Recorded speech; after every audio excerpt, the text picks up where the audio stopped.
இன்னைக்கு மொய்ப்பான கண்ட்ரோல் ஃபுல்லா ஐயா கிட்ட தான். ஒரு கலக்கிறேன்னு உட்காந்துட்டேன். காலைல நேரமா எந்திரிச்சு 4:30 கிளம்பியாச்சு.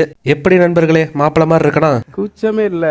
அதை விடுங்க. வீட்டுல இருந்து டக்குன்னு கிளம்பி கோவில் போல பேக்கரிக்கு தான் வந்தோம். அண்ணன் மாவுலயே கை கழுவி அதுலயே அழகா வடை போட்டு இருந்தாரு. நமக்கு காலையிலேயே வடை சாப்பிட்டா கலக்கிருங்க. டீ மட்டும் குடிச்சிட்டு கோயிலுக்கு கிளம்பியாச்சு. வெடிஞ்சிருச்சு கோயில் போறதுக்குள்ள. நம்ம போகும்போது மங்கள இசை கணபதி ஹோமம் எல்லாம் நடந்துட்டு இருந்துச்சு. அப்படியே முன்னாடி பார்த்தா எங்க ஐயா. அவரு கூட போய் கொஞ்ச நேரம் பேசிட்டு இருந்தேன். ஹோமம் ஒரு 10 நிமிஷத்துல முடிஞ்சிடும். அது இவரு தான் என்கிட்ட சொல்லிட்டு இருந்தாரு.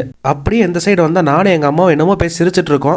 ஆனா என்ன பேசணும்னு மறந்துட்டேன். வெளியே பூஜை எல்லாம் முடிஞ்சிருச்சு. உள்ள சாமி கும்பிட எல்லாரும் வந்தாச்சு. வந்ததுல இருந்து எந்த வேலையும் கொடுக்கலன்னு நினைச்சேன். சாப்பிட்றதுக்கு தட்டு பத்தலன்னு வாங்கிட்டு வர சொல்லிட்டாங்க. அவங்க சீக்கிரமா வாங்கிட்டு வர சொன்னாங்க. இருந்தாலும் நாங்க குழு சாப்பிட்டு போனோம். உள்ள பூஜை எல்லாம் முடிஞ்சிருச்சு. இனிமேல் நம்ம மேட்ரு தான். இன்னைக்கு மொய்ப்பான கலெக்ஷனுக்கு ஐயா தான் இன்சார்ஜ்.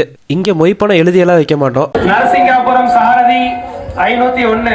இந்த மாதிரி மைக்ல பேரும் என்ன அமௌண்ட்னு சொல்லிடுவோம். எவ்வளவு வந்திருக்குன்னு தெரியாது. எடுத்துட்டா என்ன பண்ணுவீங்கன்னு கேட்டேன். சாமி படத்தை யாராவது எடுப்பாங்களான்னு கேட்டாங்க. கரெக்ட் தான்.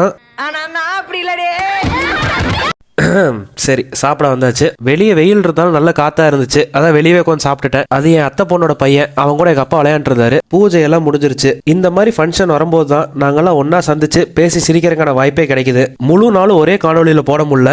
அடுத்து என்ன நடந்துச்சுன்னு அடுத்த வீடியோல போடுறேன். பாய்.